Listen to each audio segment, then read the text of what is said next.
Good morning. कैसे हैं आप लोग जी? सबको गुड मॉर्निंग।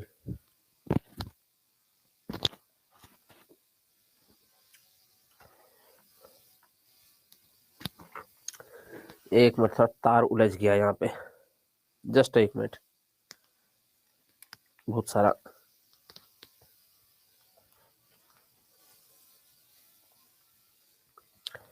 पढ़ाई चल रही है आप लोग की बच्चों? अच्छी। तब सुबह सुबह ये बताइए, कितने लोग हैं जो रजाई में ही बैठ के क्लास करते हैं, और कितने लोग पूरा फ्रेश फ्रेश हो करके चाय कॉफी बना करके अपने टेबल पे रख के पढ़ने बैठते हैं? बताइए। आप में से कितने लोग हैं ऐसे? चलिए, अब छूट गया तार।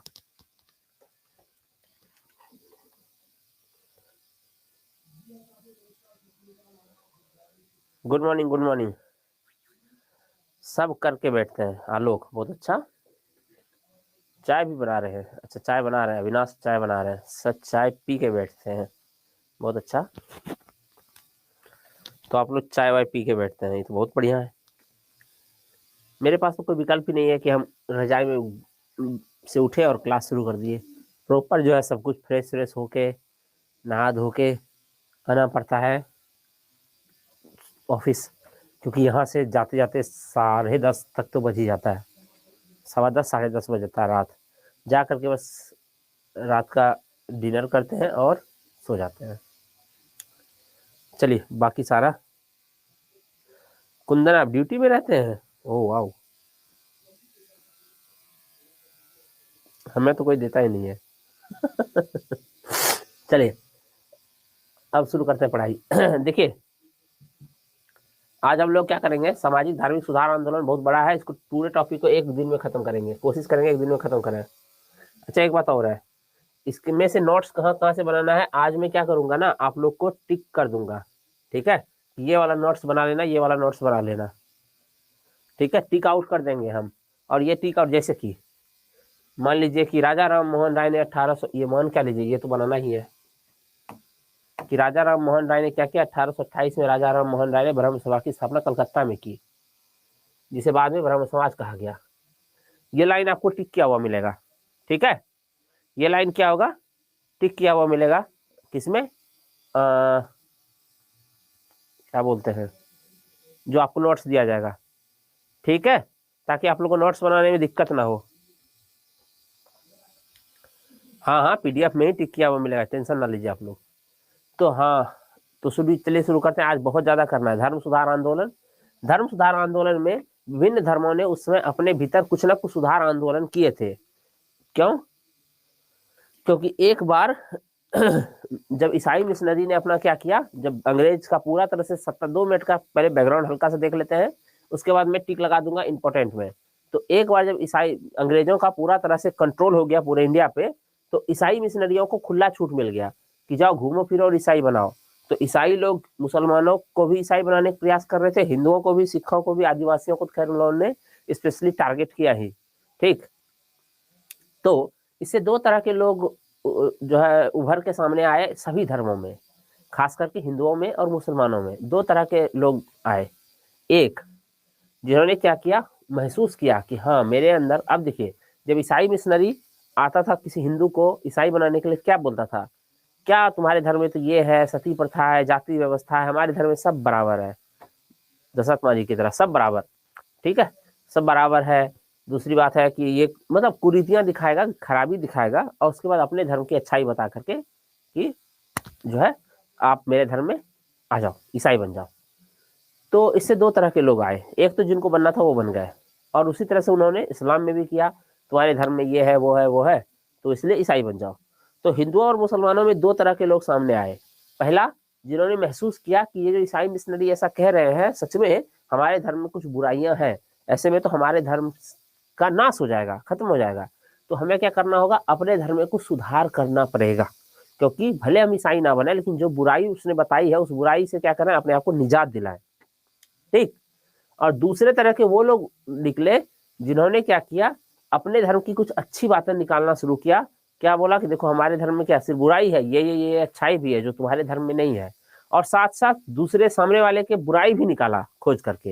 हिंदू धर्म में ये चीज बहुत स्पष्ट रूप से सामने दिखता है, बाकी जगह कम दिखता है। जैसे राजा राम मोहन राय जिनके बारे में हम लोग पढ़ेंगे, पहला व्यक्ति, इन्होंने महसूस किया कि हाँ हमारे धर्म में कुछ बुराइयां हैं और ईसाई धर्म में कुछ अच्छाइयां हैं, तो उन अच्छाइयों को स्वीकार करना चाहिए और उन बुराइयों को दूर करना चाहिए जो हिंदू धर्म में आ गए हैं। इन्होंने ईसाई धर्म की बुराई पर फोकस नहीं किया, हल्का फुल्का फोकस किया, ऐसा नहीं है कि फोकस बिल्कुल भी नहीं किया, लेकिन इनका 90% से ज्यादा जोर रहा अपने धर्म की बुरी चीजों को बाहर निकालना और ईसाइयत और इस्लाम वगैरह की कुछ अच्छी बातों को अपने धर्म में शामिल करना। लेकिन जब हम लोग आर्य समाज पढ़ेंगे, स्वामी दयानंद सरस्वती, तो दयानंद सरस्वती ने क्या किया कि अपने धर्म की बुराइयों को दूर करने का तो प्रयास किया जैसा राजा राम मोहन राय ने किया, लेकिन राजा राम मोहन राय का 90% प्रयास, 90% प्रयास अपने धर्म की बुराई को दूर करने पे रहा, उनका 35-40% रहा दूर करने पे, या 50% दूर करने पे रहा। बाकी 50% उन्होंने क्या किया, बाकी 50% में दिखाया कि तुम लोग भी जो है ना अच्छे हो नहीं जितना कहते हो, और तुम्हारे धर्म में भी ये बुराइयां हैं, यानी उन्होंने वो भी किया। तो ऐसे लोगों को प्रतिक्रियावादी कहा गया। ठीक है, जैसे किसी को कहा तुम तो भ्रष्टाचारी हो, तुम भ्रष्टाचारी नहीं हो क्या, यह है प्रतिक्रियावादी। तो प्रतिक्रियावादी और सुधारवादी दो तरीके से लोग उभर के सामने आए।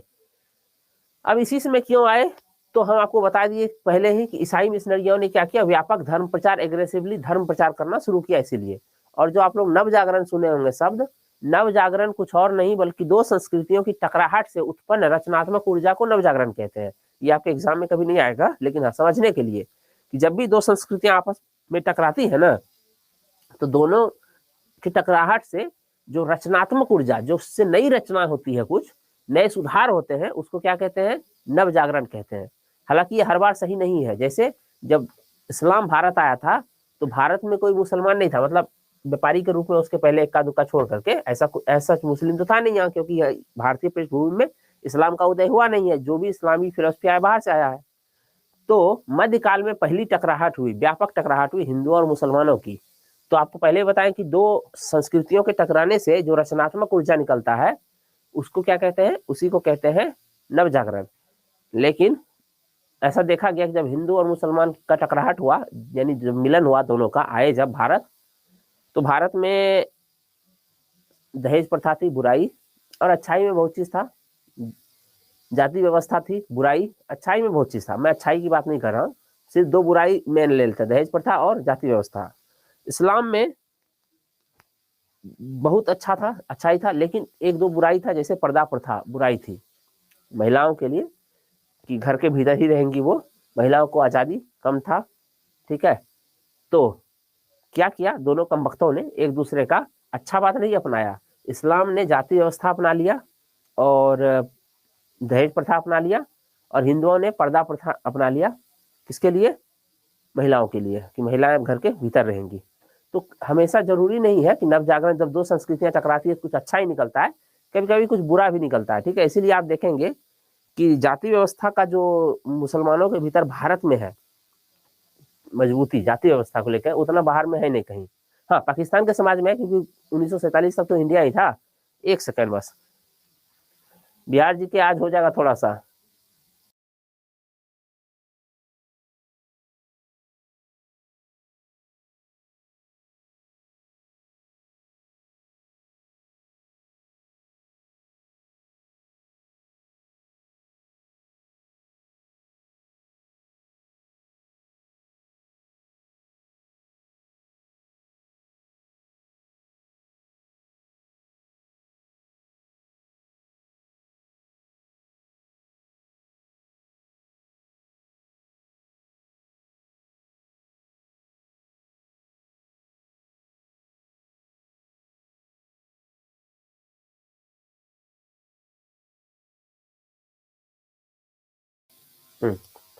सॉरी।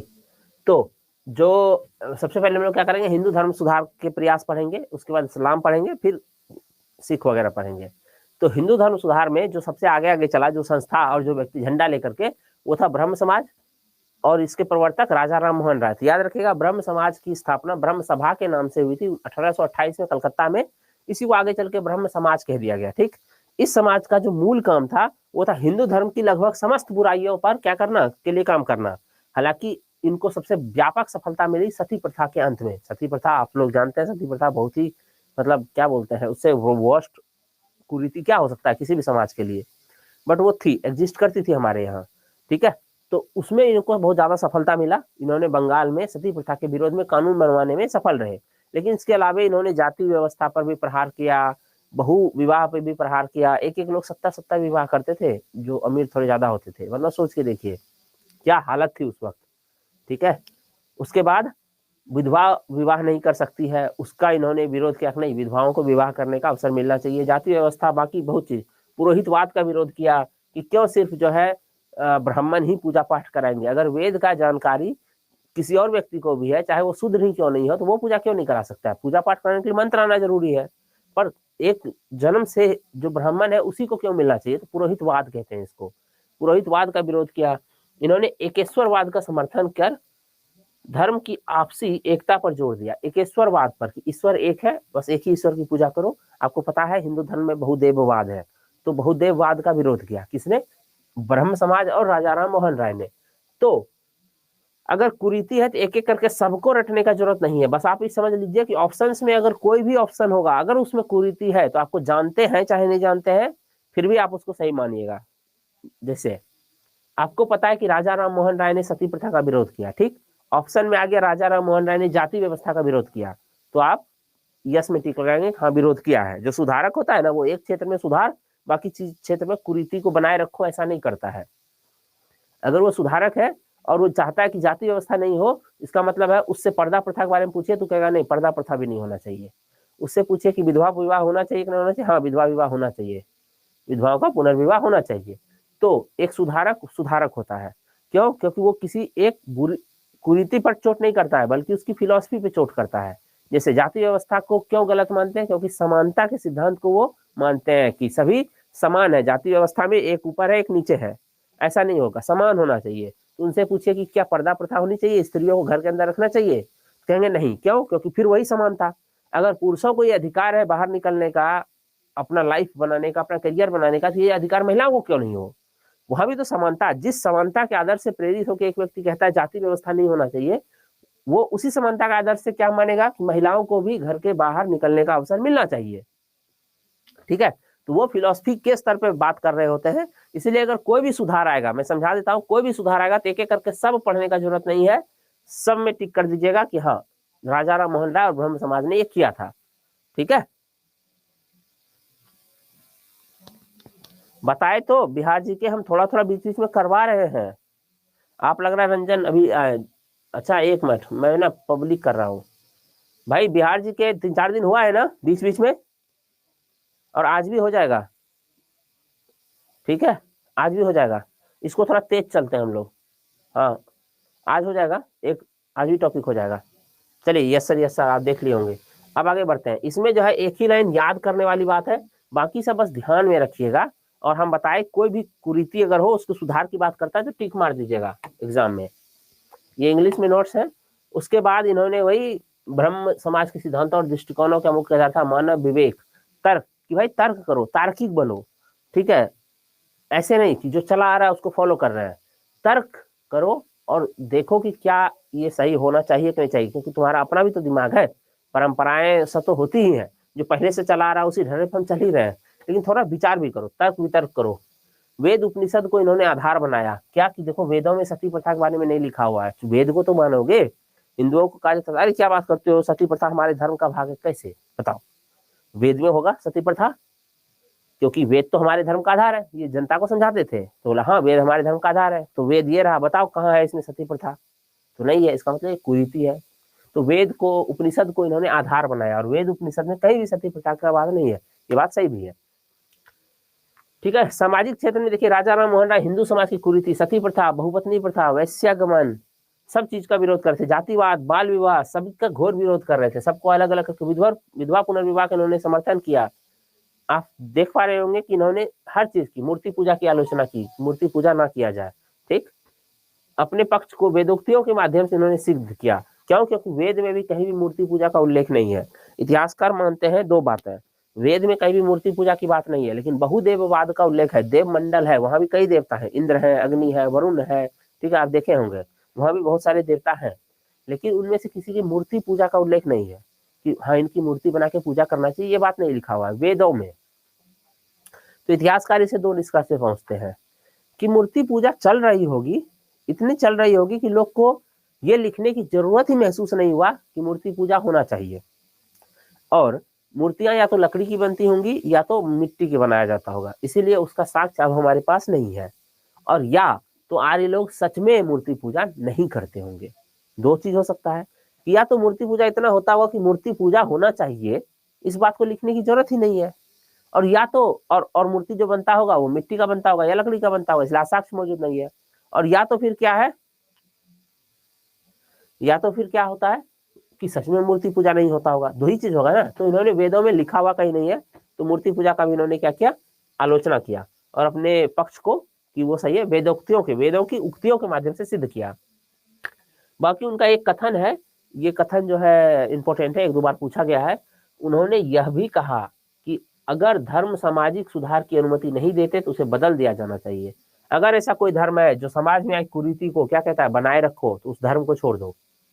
अगर धर्म अपने भीतर से सुधार की गुंजाइश नहीं पैदा करता तो उस धर्म को मत मानो। ये बात किसने कहा, राजा राम मोहन राय ने कहा। ठीक है, एकेश्वरवाद के प्रचार के लिए इन्होंने क्या किया, 1815 में आत्मीय सभा का गठन किया। एक ही ईश्वर है, जिस उसका नाम आप ईश्वर बोलिए, अल्लाह बोलिए, गॉड बोलिए, जाहवे बोलिए, जो है यहूदी लोग जाहवे बोलते हैं अपने भगवान को, जो बोलिए, पर है ईश्वर एक ही। ठीक है, बस सिंपल। तो इन्होंने एक ईश्वर मत के प्रचार के लिए कि ईश्वर एक ही है, किस पत्रिका का या पत्रिका नहीं, किस संस्था का इस्तेमाल किया, आत्मीय सभा का इस्तेमाल किया। तो ठीक है, ये वाला चीज मानिए। ठीक है, आगे ये इंग्लिश में नोट्स है, ठीक, मैं सिर्फ हिंदी में कर देता हूँ। ठीक, उसके बाद इन्होंने कुछ पत्र पत्रिकाओं का भी प्रकाशन किया, पत्र के माध्यम से वो अपनी बातों को रखते थे। जैसे आजकल सोशल मीडिया, लोग सोशल मीडिया के माध्यम से अपनी बातें रखते हैं, यूट्यूब फेसबुक वगैरह के माध्यम से अपनी बातें रखते हैं। ठीक, वैसे उसमें पत्र पत्रिका था। तो इन्होंने क्या किया, कई भाषाओं के जानकार थे, ठीक है, फारसी के, बांग्ला के, हिंदी के, अंग्रेजी के, उर्दू के, बहुत अच्छे जानकार थे ये। तो इन्होंने 1822 ईस्वी में फारसी भाषा में मिरातुल अखबार का प्रकाशन किया। किसका किया, मिरातुल अखबार का, 1822 ईस्वी में। ठीक है, उसके बाद इन्होंने कलकत्ता यूनिटेरियन कमेटी का भी गठन किया 1823 में। हालांकि इसमें इनको हेल्प किया था कौन, इसमें हेल्प किए थे रविन्द्रनाथ टैगोर के पप्पा जी और एक अंग्रेज विलियम एडम। ये तो थे ही द्वारकानाथ टैगोर, ये कौन थे, रविन्द्रनाथ टैगोर के पप्पा जी थे, और विलियम एडम्स। इन लोगों ने इनका क्या किया था, मदद किया था। कलकत्ता यूनिटेरियन कमेटी जो 1827 में इन्होंने गठन किया था इनके द्वारा। अब इसमें कुछ समझने वाला है नहीं, आपको इसको रटना ही पड़ेगा। कलकत्ता यूनिटेरियन कमेटी का गठन कब हुआ था, 1823 में हुआ था। ये पूछेगा 23, 24, 25, 26 ऐसा कुछ दे देगा। किसने किया था, राजा राम मोहन राय, कुछ दो तीन नाम दे देगा, या किसका योगदान नहीं था तो 4 नाम दे देगा। उसमें आपको छांटना है, राजा राम मोहन राय, देवेंद्रनाथ टैगोर, विलियम एडम्स और रविन्द्रनाथ टैगोर। तो छांटना क्या है, रविन्द्रनाथ टैगोर, कि जिन्होंने उसमें मदद नहीं किया था। ऐसे सवाल बनेंगे। ठीक है, स्टूडेंट को तो ओरिजिनल हिस्ट्री पढ़ाया जाना चाहिए सर, उतना समय किसी के पास नहीं होता है अरविंद। ठीक है, ना आपके पास होता है, ना टीचर का तो नहीं, पढ़ाने को तो पढ़ा सकते हैं, लेकिन एक बात बताइए, क्या इसी हिस्ट्री को आप लोग 2 महीने में पढ़ सकते हैं यहाँ से ही? आपको पता है राजा राम मोहन राय के ही हम लोग का 2.5 घंटे का 3 से 4 क्लास होता था। 3 से 4 2.5 घंटे का मतलब हुआ कि 3 क्लास भी माने तो 7.5 घंटा। 7.5 घंटा का मतलब है सिर्फ राजा राम मोहन राय पर आप लोग का क्लास के हिसाब से 7 दिन पढ़ाएंगे, सिर्फ राजा राम मोहन राय को। आप में से कोई नहीं पढ़ना चाहेंगे। ठीक है, होता है, और हम ये आप लोग की बुराई नहीं कर रहे हैं, क्योंकि आप लोग को उतना पूछता भी नहीं है। आप जिस एग्जाम की तैयारी कर रहे हैं उसके लिए उतना ज्यादा पढ़ने का, फिलोसफी में जाने का जरूरत है नहीं। ठीक है, चलिए, टाइम चेंज करना नाजिया मेरे हाथ में नहीं है। आपको लगता है कि मुझे सुबह सुबह उठने में, यहाँ से जब 10 साढ़े 10 बजे निकलता हूँ तो खाना पीना खाते, फ्रेश व्रेश होकर खाना पीना खाते हुए ना लगभग 1 बज जाता है। उठा नहीं जाता है सुबह सुबह, उठाते हैं अपने आप को। मतलब एक तो सुबह का दिन भर का थका हुआ, ऊपर से 1 डेढ़ बजे कोई सो रहा हो, कभी कभी तो 2 भी बज जाता है, कभी कभी रेयर। क्योंकि जबरदस्ती सुलाना पड़ता है 1 बजे तक हार्डली, और फिर 5:30 बजे तक उठना पड़ता है। मेरे से ज़्यादा आप लोग को अच्छी नहीं होता होगा कि जल्दी जल्दी किया जाए मतलब क्लास को। लेकिन 1821 में बांग्ला भाषा में इन्होंने संवाद कौमुदी का प्रकाशन किया। ये संवाद कौमुदी अखबार था बांग्ला भाषा में। इसी संवाद कौमुदी जो 1821 में इन्होंने क्या किया था, जिसका प्रकाशन किया था, संपादन किया था, इसी संवाद कौमुदी का इस्तेमाल इन्होंने सती प्रथा के विरोध के लिए किया, जनता को समझाने के लिए, देख भाई सती प्रथा गलत है और सिर्फ गलत है। उसके बाद राजा राम मोहन राय ने क्या किया, कलकत्ता में एक हिंदू कॉलेज की स्थापना की शिक्षा के विकास के लिए। इसमें इनको एक डच डेविड हेयर ने बहुत मदद किया, वो घड़ी बेचता था। राजा राम मोहन राय ने एक डच घड़ी साज डेविड हेयर के सहयोग से 1817 में कलकत्ता में हिंदू कॉलेज की स्थापना की। इसको याद कर लेना भाई, डच घड़ी साज था डेविड हेयर, ठीक है। इसके मदद से कब 1817 में कलकत्ता में हिंदू कॉलेज की स्थापना की, ठीक है। आप वेद पढ़े नहीं, हम वेद नहीं पढ़े हैं, लेकिन वेदों के बारे में पढ़े हैं। प्रॉपरली वेद नहीं पढ़े, लेकिन वेदों के बारे में बहुत, क्योंकि वैदिक साहित्य हम लोग में टॉपिक था, तो हमने वेदों के बारे में पढ़ा है, वेद नहीं पढ़ा है एग्जैक्ट। चलिए, फिलोसफी के स्तर पर वेद पढ़ा है। 1825 में इन्होंने कलकत्ता में ही वेदांत कॉलेज की स्थापना की। अब इसमें क्या ही ऑप्शन है, ये तो फैक्ट है, एग्जाम में आएगा। तो 1825 में कलकत्ता में वेदांत कॉलेज की स्थापना की। मैं एक टिक लगा हुआ ही दे दूंगा, या टिक मिटा हुआ दूंगा, बता देना भाई आप लोग। सोच रहे टिक लगा हुआ दे देते हैं ताकि आप लोग को क्या हो, समस्या ना हो नोट्स बनाने में। चलिए, ये इंग्लिश में है। उसके बाद देखिए, मैं अभी समझा देता हूँ इसको। 1826 में राजा राम मोहन राय ने 1826 में जूरी अधिनियम का घोर विरोध किया। अब जूरी अधिनियम क्या था समझ लो भाई। जूरी अधिनियम का था मतलब कि देख भाई, अगर यदि कानून का पढ़ाई करके तुम जज बन जाते हो, एक भारतीय अगर कानून पढ़ाई जज बन जाता है, तो वो सिर्फ और सिर्फ सुनवाई किसका करेगा, भारतीय का ही करेगा। एक हिंदू या मुसलमान या सिख भारत का व्यक्ति अगर जज बन जाता है, तो वो सिर्फ भारतीयों का मुकदमा सुनेगा। लेकिन जो अंग्रेज जज होगा ना, वो भारतीयों का भी सुनेगा और अंग्रेजों का भी सुनेगा। अंग्रेज भारतीयों का मुकदमा नहीं, भारतीय अंग्रेज का मुकदमा नहीं सुन सकते हैं। हाँ, लेकिन अगर कोई भारतीय क्रिश्चियन बन चुका है, ईसाई बन गया है, तब वो अंग्रेज का भी मुकदमा सुन सकता है। अदरवाइज मतलब ईसाइयों को और अंग्रेजों को श्रेष्ठ बना दिया गया, साइड कर दिया गया। तो इसका इन्होंने विरोध किया कि ये गलत बात है। जज आप हिंदू, मुसलमान और ईसाई और अंग्रेज देख के नहीं बनाते हो। जज बनाते हो आप किससे, कि आपको कानून का जानकारी है कि नहीं, आपने वो क्वालिफाई किया है कि नहीं एग्जाम। तो इसका मतलब है कि जो चीज चाहिए जज बनने के लिए वो उस व्यक्ति के भीतर है, तो फिर वो किसी का भी मुकदमा क्यों नहीं सुनेगा। तो जज ये जूरी अधिनियम था, पर इनके विरोध के बावजूद भी हटाया नहीं गया, जूरी अधिनियम बना ही रहा। बस जूरी अधिनियम क्या है समझ गए। इसी जूरी अधिनियम को हटाने के लिए क्या किया था, इल्बर्ट बिल लाया था। किसने, रिपन ने। लेकिन इल्बर्ट बिल का भी विरोध किया गया था। इल्बर्ट बिल में क्या था कि भारतीय भी जज भी अंग्रेजों का मुकदमा सुन सकते हैं, ठीक है। चलिए, तो वही है, इस अधिनियम में यूरोपीय तथा भारतीय ईसाइयों की न्यायिक सुनवाई का अधिकार हिंदू या मुसलमान न्यायाधीशों को नहीं दिया गया था, जबकि हिंदू या मुसलमानों के मामले की सुनवाई कोई यूरोपीय अथवा भारतीय ईसाई न्यायाधीश कर सकता था।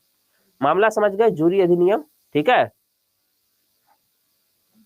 चले आगे। बंगाल में प्रारंभ हुए समाज सुधार आंदोलन को नेतृत्व प्रदान करने के कारण राजा राम मोहन राय को क्या कहा जाता है, नव जागरण का अग्रदूत कहा जाता है। राजा राम मोहन राय को सुधार आंदोलन का प्रवर्तक कहा जाता है, आधुनिक भारत का पिता, इसको तो याद कर ही लीजिएगा। और नव प्रभात का तारा जो भी है। हाँ, एक बात इनको और कहा जाता है, भारतीय पत्रकारिता का जनक।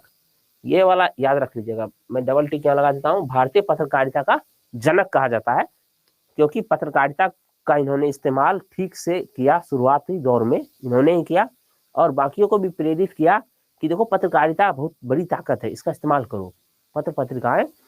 उसके बाद देखेंगे कि लगभग सभी प्रमुख नेताओं के अपने पत्र पत्रिकाएं होते थे, ठीक है। तो राजा राम मोहन राय ने जूरी अधिनियम का घोर विरोध किया, हो ही गया, ये चीज समझ गए आप लोग। जूरी अधिनियम क्या है और डिटेलिंग किया हुआ नीचे, ऐसा नहीं डिटेलिंग नहीं है, डिटेलिंग किया हुआ नीचे, पढ़ के भी समझ में आ जाएगा, और ऐसे सीधा सीधा रट भी सकते हैं आप लोग, ठीक। उसके बाद इन्होंने एकेश्वरवाद के फायदे क्या क्या है, अगर हम एक ईश्वर को मानते हैं तो उसके फायदे क्या क्या हैं, ये बताने के लिए इन्होंने एक रचना की, उसका नाम रखा तोहफत उल मुआहुद्दीन, एकेश्वरवादियों के उपहार नाम से, मतलब हिंदी उसका ट्रांसलेशन हुआ, पर उन्होंने फारसी में लिखा था। तो तोहफत अल मुआहुद्दीन नाम का क्या किया, एक रचना किया, प्रकाशन किया इसका, ठीक है। बाकी मुगल बादशाह अकबर द्वितीय ने इनको राजा की उपाधि दी थी। मुगल बादशाह अकबर द्वितीय ने राजा राम मोहन राय को राजा की उपाधि दी थी, और अकबर द्वितीय का पेंशन रोक दिया गया था, थोड़ा प्रॉब्लम था अंग्रेजों द्वारा, और अपने पेंशन का देख रहे हैं मुगल बादशाह का हालत, और अपने पेंशन की सुनवाई के लिए इनको भेजा था इंग्लैंड, राजा राम मोहन राय को, जाइए मेरा पैरवी करिए आप और हम मेरा पेंशन बहाल करवाइए। और उसी क्रम में वो इसी सिलसिले से वो कहाँ गए हुए थे, इंग्लैंड गए हुए थे, और वहीं उनकी मृत्यु हो गई। राजा राम मोहन राय की मृत्यु 1833 में ब्रिटेन के ब्रिस्टल में हो गई।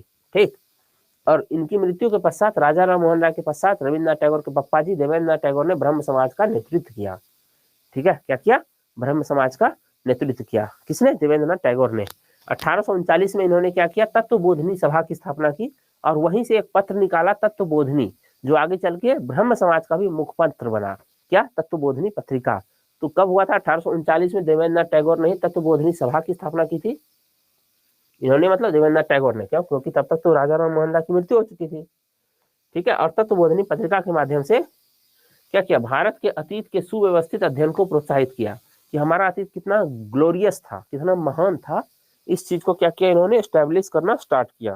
किसने, राजा राम मोहन राय नहीं, देवेंद्रनाथ टैगोर ने 1839 में क्या किया, तत्वबोधिनी सभा की स्थापना की और तत्वबोधिनी पत्रिका के माध्यम से ये सब कार्य शुरू किया। वैसे तो सारा लाइन ही बस मैंने एग्जाम ओरिएंटेड ही नोट्स में लिखे हैं, बहुत कम ही लिखा है। ठीक है, चलिए आगे, ये हो गया, ये हो गया। अच्छा हाँ, अब आप लोगों को थोड़ा सा केशव चंद्र सेन का लफड़ा समझा देते हैं। देखिए, देवेंद्रनाथ टैगोर ने आगे चल के केशव चंद्र सेन को ब्रह्म समाज में बुलाया और ब्रह्म समाज की सदस्यता दिलाई। बाद में उनको मुख्य पुरोहित भी घोषित किया, केशव चंद्र सेन को। क्या, देवेंद्रनाथ टैगोर का, देवेंद्रनाथ टैगोर ने ब्रह्म समाज का। केशव चंद्र सेन का जो व्यक्तित्व था बहुत करिश्माई था।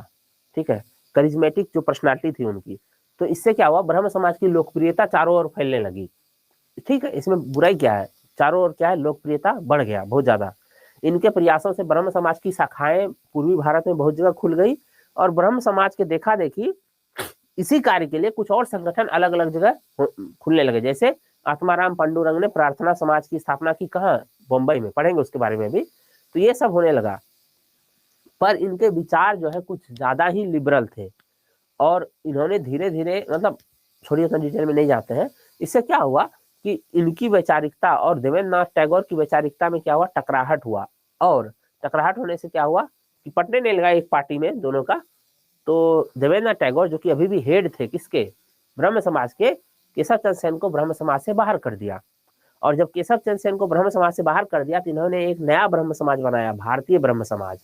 जब इन्होंने भारतीय ब्रह्म समाज बनाया तो देवेंद्रनाथ टैगोर के उस ब्रह्म समाज का नाम, जिसकी स्थापना राजा राम मोहन राय ने की थी, उसका नाम क्या पड़ गया, लोगों ने कहना शुरू कर दिया उसको आदि ब्रह्म समाज की। ये पुराना ब्रह्म समाज है और ये भारतीय ब्रह्म समाज है।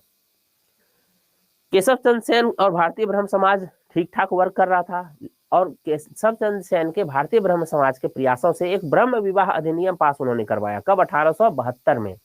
उसको नेटिव मैरिज एक्ट भी कहते हैं। उसमें अंग्रेजों से ये लिखवाया कि कोई भी लड़की का शादी 14 साल से पहले नहीं करेगा और लड़के का शादी 18 साल से पहले नहीं करेगा। पर अंग्रेजों ने कह दिया था कि ये कानून बस मार्गदर्शक के रूप में है, डंडा मार के इसको लागू नहीं करेंगे। समझ के बात को, अंग्रेजों ने कानून बनाया लेकिन बोला कि भारतीयों को ये समझना चाहिए कि 14 साल से पहले अपनी बच्ची का शादी ना करे और 18 साल से पहले अपने बेटे का।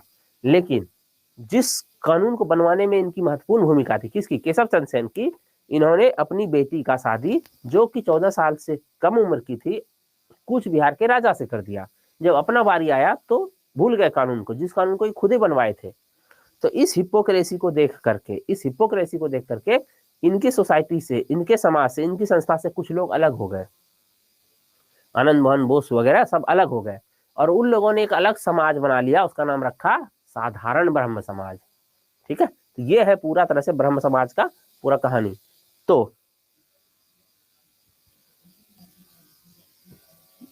उसके बाद ब्रह्म समाज के विचारों को लेकर 1865 में केशव चंद्र सेन और देवेंद्रनाथ टैगोर के बीच विवाद हुआ और ये ब्रह्म समाज से अलग हो गए।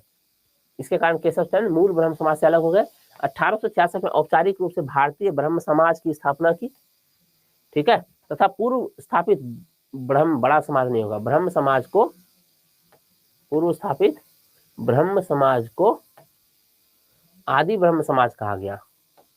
ठीक है, उसके दिन के कुछ कुछ कार्य थे बीच में, जैसे 1868 में केशव चंद्र सेन ने टेबरनेकल ऑफ न्यू डिस्पेंसर नामक संघ की स्थापना की। ठीक है, उसके बाद इंग्लैंड में इन्होंने 1870 में इन्होंने इंग्लैंड की यात्रा की हिंदू पुनरुद्धार के प्रवक्ता के रूप में, और वहां से लौटने के उपरांत इन्होंने इंडियन रिफॉर्म एसोसिएशन नामक संस्था का गठन किया। ये भी पूछता है इंडियन रिफॉर्म एसोसिएशन की स्थापना किसने की? केशव चंद्र सेन ने की। मैं टिक लगा दिया हूं, आप लोग पढ़ लेना। फिर 1872 में केशव चंद्र सेन ने क्या किया? सरकार को ब्रह्म विवाह अधिनियम को कानूनी दर्जा दिलवाने के लिए तैयार कर लिया कि हाँ, ब्रह्म विवाह अधिनियम को कानूनी दर्जा दिया जाए 1872 में। और इसी एक्ट के कारण आगे चल के विभाजन विवाह, क्योंकि खुद ही उसका उल्लंघन कर लिए। इंग्लिश में नोट्स है। 1872 में ब्रह्म विवाह अधिनियम क्या हुआ? पास हो गया। इसमें क्या था? 14 वर्ष से कम आयु की बालिका और 18 वर्ष से कम आयु के बालकों का विवाह क्या था? वर्जित कर दिया गया। ठीक है, लेकिन विभाजन कब हुआ? अगला विभाजन ब्रह्म समाज का द्वितीय विभाजन हुआ 1878 में, क्योंकि एक विभाजन तो हो चुका था। क्यों? क्योंकि केशव चंद्र सेन ने क्या किया था? अपनी पुत्री का विवाह, उल्टा टिक लगा दिए, अपनी पुत्री का विवाह क्या कर दिया? कूच बिहार के महाराजा से कर दिया, अल्पायु में ही। ठीक है, अपनी अल्पायु पुत्री का विवाह कूच बिहार के राजा से कर दिया, जो ब्रह्म समाज के द्वितीय विघटन का कारण बना। 1878 में केशव चंद्र सेन के नेतृत्व वाले ब्रह्म सभा, जिसको क्या कहा जाता था? भारतीय ब्रह्म सभा से अलग हुए गुट, जिसमें नाम याद करने का जरूरत नहीं है। शिवनाथ शास्त्री, आनंद मोहन बोस, उमेश चंद्र दत्त, द्वारकानाथ गोंगली, शिव चंद्र देव, सब याद करने का बिल्कुल जरूरत नहीं है। इन लोगों ने क्या किया? साधारण ब्रह्म समाज की स्थापना की। इसका उद्देश्य वही था, मूर्ति पूजा, जाति व्यवस्था का विरोध, नारी मुक्ति। नारी मुक्ति मतलब पर्दा प्रथा मत करो, 75 ठो शादी मत करो, एक विवाह करो। ठीक है, ये सब मानो। ठीक है, तो ये तो था ब्रह्म समाज की पूरी कहानी। अब आता है प्रार्थना समाज। तो प्रार्थना समाज करके हम लोग क्या करेंगे? आज छोड़ देंगे तो जल्दी जल्दी।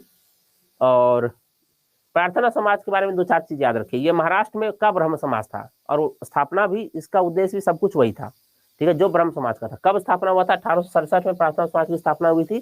केशव चंद्र सेन की प्रेरणा से हुई थी। प्रेरणा की स्रोत कौन थे? केशव चंद्र सेन थे। और संस्थापक कौन था? आत्माराम पांडुरंग था। तो संस्थापक कौन था? स्थापना आत्माराम पांडुरंग ने किया था। और सब ब्रह्म समाज की उपासना का संदेश, सब कुछ ब्रह्म समाज था ये। ठीक है, और कुछ भी नहीं था।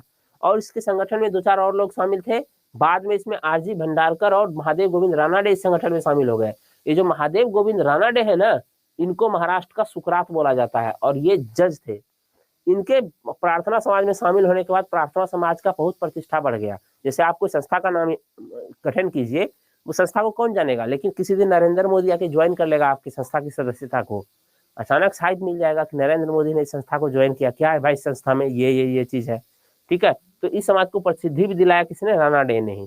इवन दो इसका जो स्थापना किया था, कौन किया था? आत्माराम पांडुरंग किया था। बाकी इसके सारे कार्य वही थे जो ब्रह्म समाज के थे। ठीक है, वही सारे सिद्धांत थे।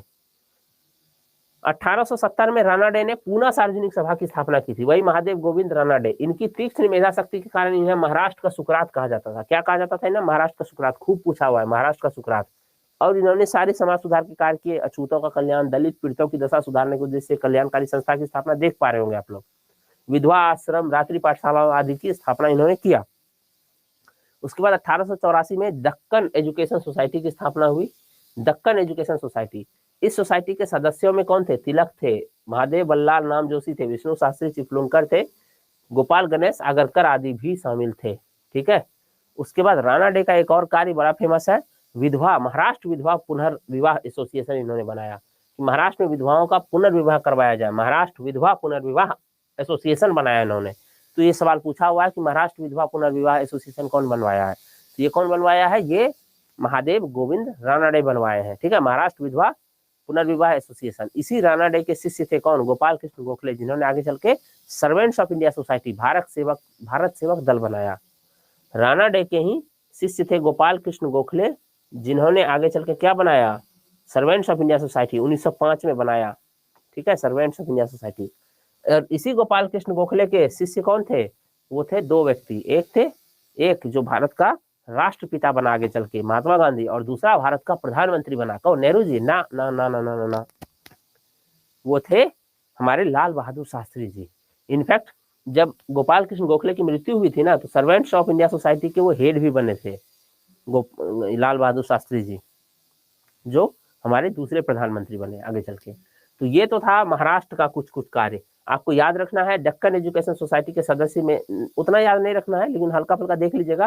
तिलक, महादेव बल्लाल नाम जोशी, कभी डीप पूछ दिया तो ये सब दे देगा। विष्णु शास्त्री चिपलुनकर और गोपाल गणेश आगरकर। ठीक है, महाराष्ट्र विधवा पुनर्विवाह एसोसिएशन कौन बनवाया था? तो रानाडे बनवाए थे। गोपाल कृष्ण गोखले इनके शिष्य थे। और फिर जो है पूना सार्वजनिक सभा की स्थापना इन्होंने 1870 में करवाई थी। 1867 में आत्माराम पांडुरंग द्वारा स्थापित प्रार्थना समाज से ये जुड़े हुए थे, ठीक है, और महाराष्ट्र के सुकरात थे। इतना आप लोग को ध्यान रखना है, दैट इंग्लिश में है।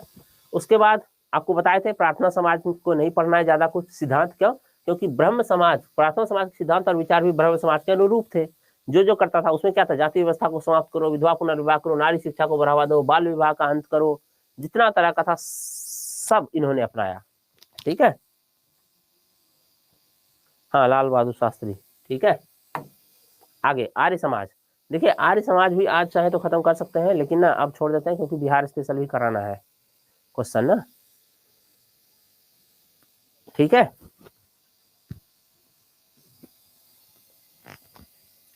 ठीक है, हम लोग थोड़ा बिहार स्पेशल कर लेते हैं।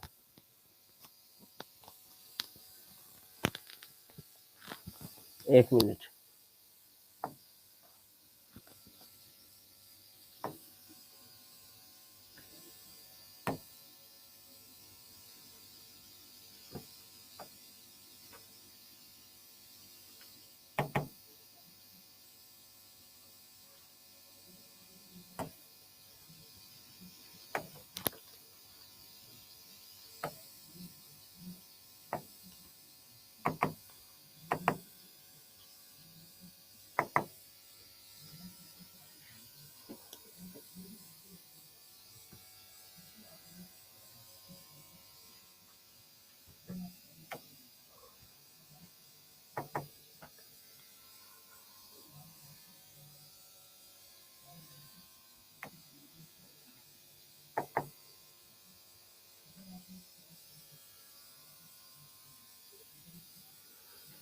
बिहार का जनरल जीके चलेगा या बिहार हिस्ट्री ही रखें,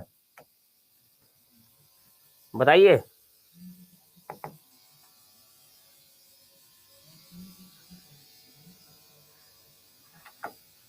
चलिए शुरू करते हैं, जो भी है अब तेजी से करेंगे। चलिए पहला क्वेश्चन, राजनीतिक रत्नाकर पुस्तक के लेखक कौन है? राजनीतिक रत्नाकर चंदेश्वर विद्यापति ज्योतिषेश्वर हरि ब्रह्मादेव। राजनीतिक रत्नाकर पुस्तक के लेखक कौन है? चलिए मैं ये कर देता हूँ, पब्लिक कर देता हूँ ताकि आप लोग बाकी लोग का भी आंसर देख पाए। तो राजनीतिक रत्नाकर पुस्तक के लेखक कौन है? देखिए इसमें विद्यापति तो होगा नहीं, चंदेश्वर होगा। चंदेश्वर ने किया था राजनीतिक रत्नाकर के पुस्तक के लेखक थे। विद्यापति ने 3 किताब लिखा था, याद रखिएगा पूछता है कौन कौन सा था। कीर्तिलता, कीर्ति पताका, पर ये दोनों किताब क्या है, अवेलेबल नहीं है, बस पता है कि इन्होंने लिखा था पर विलुप्त हो चुका है। एक पदावली इनकी कविता कहते हैं, पुस्तक है, अवेलेबल है। इसी से विद्यापति को प्रसिद्धि भी मिला है। इन्होंने क्या किया है, राधा और कृष्ण को आधार बना करके ये पूरी की पूरी पदावली रचना लिखा है, ठीक है। इसमें पदावली में एक श्लोक है, बड़ा बढ़िया है। राधा बोलती है कृष्ण के बारे में, क्या बोलती है? राधा कृष्ण के बारे में अपनी सहेली को बोलती है कि पहली बार जब कृष्ण को वो देखती है तो उनको कैसा महसूस होता है, वही बता रही है। किसको? अपनी सहेलियों को। सखी है देखल एक अपरूप, सखी हम ऐसा एक सूरत देखे हैं, ऐसा सकल सूरत देखे, एक अपरूप देखे, ऐसा रूप देखे हैं, जन्म अवधि भर रूप निहारल। उसका अगर पूरा जिंदगी अगर उसको बस देखते रहोगे ना, तबहु न तिरपित भेल, फिर भी तृप्त नहीं होगी आंखें, फिर भी ले लगेगा हाँ ठीक है देख ली, मतलब लगेगा देखते रहे, इतना सुंदर है कृष्ण। तो कृष्ण के क्या बोलते हैं, सुंदरता का बखान विद्यापति राधा के माध्यम से इस तरह से करते हैं। चलिए कौटिल्य की पुस्तक अर्थशास्त्र तो पदावली मैंने पढ़ी हुई है, इसलिए आपको उसका एक श्लोक सुना है। कौटिल्य की पुस्तक अर्थशास्त्र किस विषय पर आधारित है? आर्थिक संबंध, शासन कला के सिद्धांत और अभ्यास, विदेश नीति और धन संचय। बताइए कौटिल्य का अर्थशास्त्र किस विषय पर है? जल्दी जल्दी,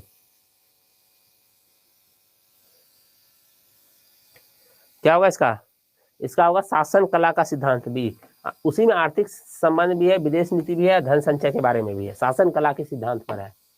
उद्वंत प्रकाश के लेखक कौन है? जल्दी बताइए। उद्वंत प्रकाश बिहार के साहित्य से ज्यादा जुड़ा हुआ सवाल है, प्राचीन साहित्य। उद्वंत प्रकाश के लेखक कौन है बताइए तो। मौली कवि, बोधराज, परमल, विद्यापति। तो कौन होगा? मौली कवि। विद्यापति तो नहीं होगा, जानते हैं, 3 ही किताब था, कीर्तिलता, कीर्ति पताका और पदावली। मौली कवि है उद्वंत प्रकाश के लेखक कौन है? मौलिक कवि। मौर्यकालीन स्थापत्य कला के साक्ष्य कहाँ से प्राप्त हुए हैं? पाटलिपुत्रा से, बरार से, राजगिरी से या सभी से? Evidence of Mauryan architecture has been found. कहाँ से मिला है मौर्य कला के साक्ष्य? सबका कटने वाला है, डी होगा आंसर। पाटलिपुत्रा से तो है ही, बराबर से नहीं होगा, याद कीजिए। अशोक ने बराबर की गुफाओं में, बराबर की पहाड़ियों में आजीविकों के लिए 4 गुफा बनवाया था। कौन कौन सा था? विश्व झोपड़ी था, कर्ण चौपर था, सुदामा था और लोमस ऋषि गुफा था। भूल गए? तो मौर्य कला ही हुआ ना। और राजगिरी में सप्तकर्णी गुफा। चलिए, बिहार पर गढ़वालों के अधिपत्य का प्रमाण मिलता है किस चीज से? कि गढ़वालों ने बिहार पर अधिकार कर लिया था। मनेर ताम्रपत्र से, मुंगेर ताम्रपत्र से, धर्मा स्वामीन के वृतांत से या उपयुक्त में से कोई नहीं? क्या होगा इसका आंसर? मनेर ताम्रपत्र से, मनेर ताम्रपत्र से। ठीक है, अगला। प्राचीन पाटलिपुत्रा के संबंध में जानकारी के स्रोत है हमारे पास, क्या क्या है? भग्नावशेष है, यात्रा वृतांत है, धार्मिक ग्रंथ है या उपयुक्त सभी है? ऑल ऑफ द अबव है। रिलीजियस टेक्स्ट है, ट्रेवलॉग है और रूइंस है। क्या होगा इसका? हाँ, अब आ गया सब लाइन पे, एक लाइन से सब डी कर रहा है, बहुत सही। चलिए अगला। बिहार में मौर्यकालीन अभिलेख प्राप्त हुए कहाँ से? बिहार में मौर्यकालीन अभिलेख प्राप्त कहाँ से हुए? पाटलिपुत्रा से, लौरिया अरेराज से, लौरिया नंदनगढ़ से, सासाराम से। सहसाराम हो गया, सासाराम होगा। नहीं, हाँ सासाराम होगा, सासाराम से, रामपुरवा से। अच्छा, कूट वाला है, केवल 1 2 3 2 3 4 2 3 4 5 1 2 3 4 5 सभी, मतलब इसका क्या होगा? 2 3 4 5। पाटलिपुत्रा से अभिलेख प्राप्त नहीं हुए हैं। पाटलिपुत्रा से क्या प्राप्त हुआ है?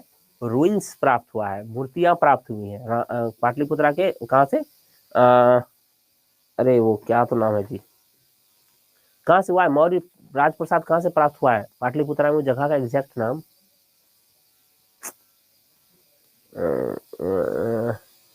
पाटलिपुत्रा के एग्जैक्ट नाम बताइए उस जगह का जहां से प्राप्त हुआ है रूइंस। देखिए अंदर में बाहर नहीं आ रहा है। अशोक का लघु शिलालेख प्राप्त हुआ है कहाँ से? सासाराम से, केसरिया से, रामपुरवा से, वैशाली से। सासाराम, रामपुरवा, केसरिया, वैशाली।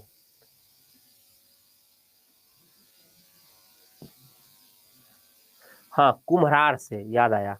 कहाँ से? कुम्हरार से। अशोक के लघु शिलालेख प्राप्त हुए कहाँ से? सासाराम, सहस्राराम। यहाँ भी सहस्राम लिखा है, क्या टाइपिंग किया है। बिहार से प्राप्त मौर्यकालीन अभिलेखों की भाषा कौन सी है? संस्कृत है, प्राकृत है, दोनों है, दोनों में से कोई नहीं है। बिहार से प्राप्त मौर्यकालीन अभिलेखों की भाषा क्या है? संस्कृत है, प्राकृत है, क्या है? बताइए, बिहार से प्राप्त मौर्यकालीन अभिलेखों की भाषा क्या है? बिहार से प्राप्त मौर्यकालीन अभिलेखों की भाषा प्राकृत है, सी नहीं होगा, प्राकृत होगा सिर्फ। संस्कृत में मौर्यकाल की भाषा नहीं लिखी गई है। संस्कृत से प्राप्त पहला अभिलेख रुद्रदामन का जूनागढ़ अभिलेख है। ठीक है बच्चे लोग। अगला, बिहार से प्राप्त मौर्यकालीन अभिलेखों की लिपि क्या है? बताइए। लिपि, अभी भाषा थी, लिपि बताइए। खरोष्ठी है, अरमाइक है, ब्राह्मी है, कोई नहीं है इसमें से। खरोष्ठी, अरमाइक, ब्राह्मी। सही है आप लोग का, सी होगा, ब्राह्मी होगा। अगला, बिहार में धातु प्रस्तर युगीन अवशेष कहाँ से मिले हैं? जहाँ पे कि पत्थर का भी इस्तेमाल होता था और धातु का भी लोग इस्तेमाल करना सीख गया था। चिरांद, छपरा से, चेचर, वैशाली से, मनेर से और सभी जगह से। बताइए तो क्या होगा? होगा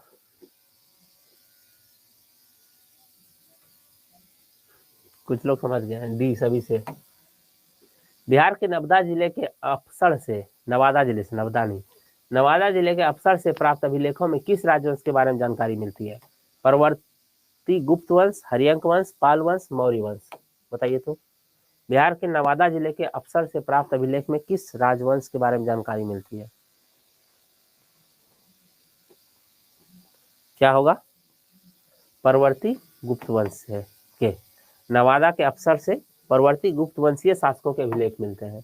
बिहार के प्रांत से आरा से प्राप्त देव बरनाक का लेख तथा शाहपुर पटना एवं मंदार बांका से प्राप्त लेखों में जानकारी मिलती है।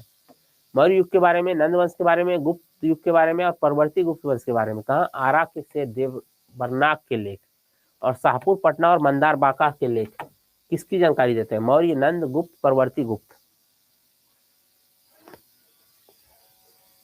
मौर्य, नंद, गुप्त, परवर्ती गुप्त।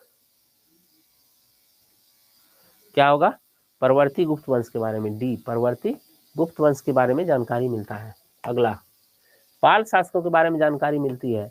देवपाल के मुंगेर अभिलेख से, नारायण पाल के भागलपुर ताम्रपत्र लेख से, महिपाल प्रथम के नालंदा एवं मुजफ्फरपुर अभिलेख से और उपर्युक्त सभी से। पाल शासकों के बारे में जानकारी मिलता है कहाँ से?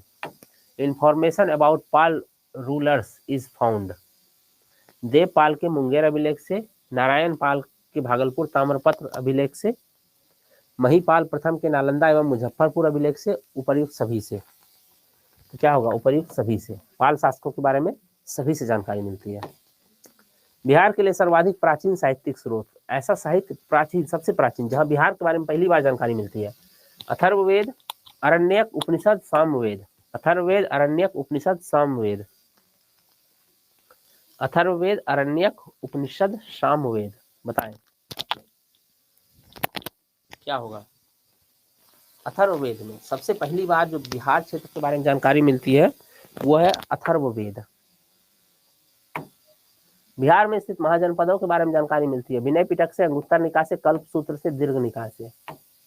बताइए, विनय पिटक होगा नहीं, दीर्घ निकाय होगा नहीं, कल्प सूत्र भी नहीं होगा, मेरे ख्याल से क्या होगा? अंगुत्तर निकाय, बी, अंगुत्तर निकाय से, बौद्ध ग्रंथ अंगुत्तर निकाय से। नालंदा के सराय टीला में उत्खनन नहीं, उत्खनन से प्राप्त हुआ क्या? मौर्य युग का बौद्ध विहार, गुप्त काल का मंदिर, पाल काल का बौद्ध विहार, शुंग वंश का बौद्ध विहार। यानी बौद्ध विहार तो मिला है नालंदा के सराय टीला में उत्खनन से, पर वो किस काल का है? नालंदा विश्वविद्यालय की बात कर रहा है।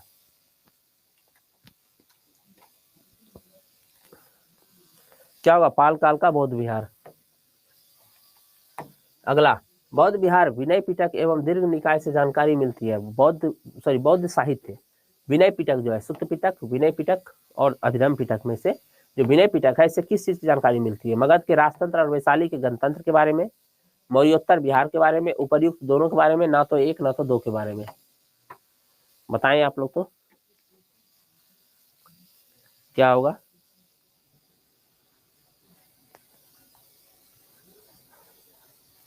दोनों के बारे में जानकारी मिलती है ना, सी, दोनों के बारे में। मगध के राजतंत्र, वैशाली के गणतंत्र के बारे में, मौर्योत्तर बिहार के बारे में।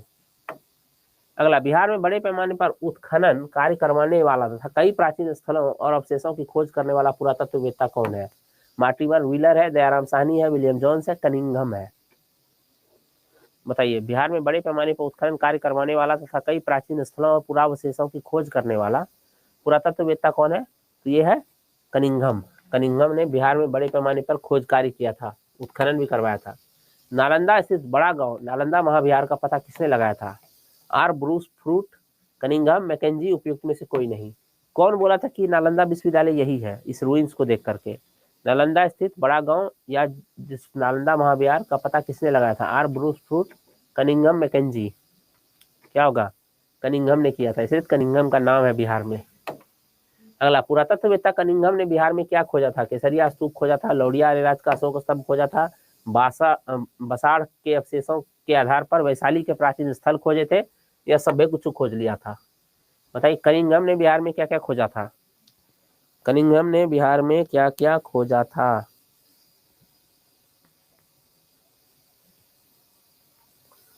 तो होगा डी, उपर्युक्त सभी खोजा था।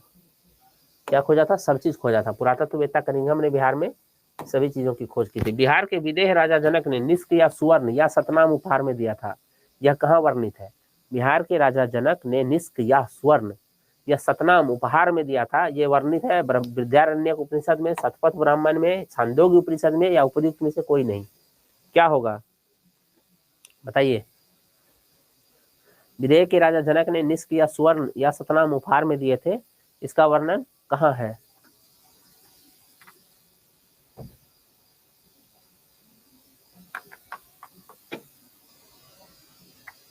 विद्यारण्यक उपनिषद। बिहार से प्राप्त मौर्य अभिलेखों की लिपि क्या है? खरोष्टी है, अरमाइक है, ग्रीक है, उपयुक्त में से कोई नहीं है, बताइए तो। बिहार से प्राप्त मौर्य अभिलेखों की लिपि क्या है? खरोष्टी है, अरमाइक है, ग्रीक है। सर आ गए बाहर, तुम्हें 5 क्वेश्चन बचा, 6 क्वेश्चन जल्दी जल्दी करा देता हूँ, ठीक है, क्योंकि 10 मिनट पहले खाली करना होता है ना। तो क्या होगा? ग्रीक में है। बिहार से प्राप्त मौर्य अभिलेखों की लिपि क्या है? ग्रीक है। किसके अनुसार प्राचीन बिहार में तपस्वी के रूप में भटकने वाले वर्त्स कहे जाते थे? बिहार में जो तपस्वी लोग भटकता रहता था उसको वर्त्स कहता था। कौन? अथर्ववेद एवं पंचवीस ब्राह्मण में, ऋग्वेद में, पुराण में, सामवेद में वर्त्स कहा गया है। तो अथर्ववेद और पंचवीस ब्राह्मण में क्या कहा गया है? वर्त्स कहा गया है, जो बिहार में तपस्वी के रूप में घूमते रहते थे। किसके अनुसार आर्य सभ्यता गंगा के दोनों ओर फैली हुई थी? गंगा नदी के दोनों ओर आर्य सभ्यता फैली हुई थी। सामवेद, शतपथ ब्राह्मण, अथर्ववेद, ऋग्वेद। ये क्या होगा इसका? तो इसका होगा शतपथ ब्राह्मण के अनुसार। पहले आर्य सभ्यता सिर्फ गंगा यमुना दोआब में था, उसको ब्रह्मर्षि देश कहते थे ये लोग। बाद में जब पूरे भारत में फैल गया, पूरे उत्तर भारत में, तब उसको आर्यवर्त कहा जाने लगा। बौद्ध धार्मिक साहित्य में कौन सा ग्रंथ प्राचीन बिहार के इतिहास के संबंध में जानकारी का स्रोत है? अंगुत्तर निकाय, दीर्घ निकाय, विनय पिटक, उपर्युक्त में सभी। बिहार के प्राचीन इतिहास की जानकारी कौन देता है? अंगुत्तर निकाय देता है, दीर्घ निकाय देता है, या विनय पिटक देता है, या सब देता है? बिहार के प्राचीन काल, इसका तो जानते ही आप लोग, क्या होगा? नहीं, गलत है, आंसर बी गलत है। इसका उपर्युक्त सभी होगा, इसको छोड़ दीजिए, या तो डी मानिए या छोड़ दीजिए। अंगुत्तर निकाय में भी तो है 16 महाजनपद की जानकारी, इसमें से बिहार के भी 3 महाजनपद है। कौटिल्य के अर्थशास्त्र में किस पहलू पर प्रकाश डाला गया? आर्थिक जीवन, राजनीतिक नीति, धार्मिक नीति, सामाजिक जीवन। ये तो आप लोग बता सकते हैं। कौटिल्य के अर्थशास्त्र में किस पहलू पर जोर दिया गया है? ये मैं आज के नोट्स के साथ अटैच कर दूंगा, ये वाली फाइल, ठीक है, आज के नोट्स के साथ मैं ये वाली फाइल अटैच कर दूंगा। राजनीतिक नीतियां। अगला, अप्सर, नवादा से प्राप्त एक मंदिर का भग्नावशेष प्राप्त हुआ है, इसके दीवारों पर कथा दृश्य अंकित है, किस चीज का? रामगुप्त एवं देवी की, नल दमयंती के प्रणय गाथा, प्रेम गाथा, रामायण का, महाभारत का। तो अप्सर से प्राप्त, ये PYQ है, प्रीवियस ईयर में पूछा गया ये सवाल, कि मंदिर के भग्नावशेष मिले हैं, उस पर एक कथा अंकित है, किसकी? रामायण की कथा अंकित है, ठीक है। हम कथा सुनाते राम सकल गुण धाम की, तो वहां पे यही कथा अंकित है। अगले, बिहार के इतिहास की जानकारी का स्रोत क्या है? शतपथ ब्राह्मण है, अथर्ववेद है, ऋग्वेद है, उपरोक्त सभी है, बताइए। बिहार के इतिहास की जानकारी का स्रोत क्या है? शतपथ ब्राह्मण है, अथर्ववेद है, ऋग्वेद है, उपयुक्त सभी है। बिहार के इतिहास की जानकारी कहाँ से मिलती है? उसके लिए हमको कौन सा किताब? तो सारी किताब में मिलती है। प्राचीन बिहार के इतिहास की जानकारी के प्रमुख स्रोत क्या? भग्नावशेष है, यात्रा वृत्तांत है, अभिलेख है, सिक्के है, धार्मिक ग्रंथ है, क्या है? इसका आंसर तो पता ही सकते हैं, इसका आंसर तो सबसे आसान है, ठीक है। क्या होगा? हाँ, डी ही होगा। और भी है क्या सवाल? नहीं, अब नहीं है, तो मैं ये अटैच कर दूंगा, ठीक है, मैं ये वाला अटैच कर दूंगा आज के साथ, ठीक है, मैं ये अटैच कर दूंगा। 8-8-23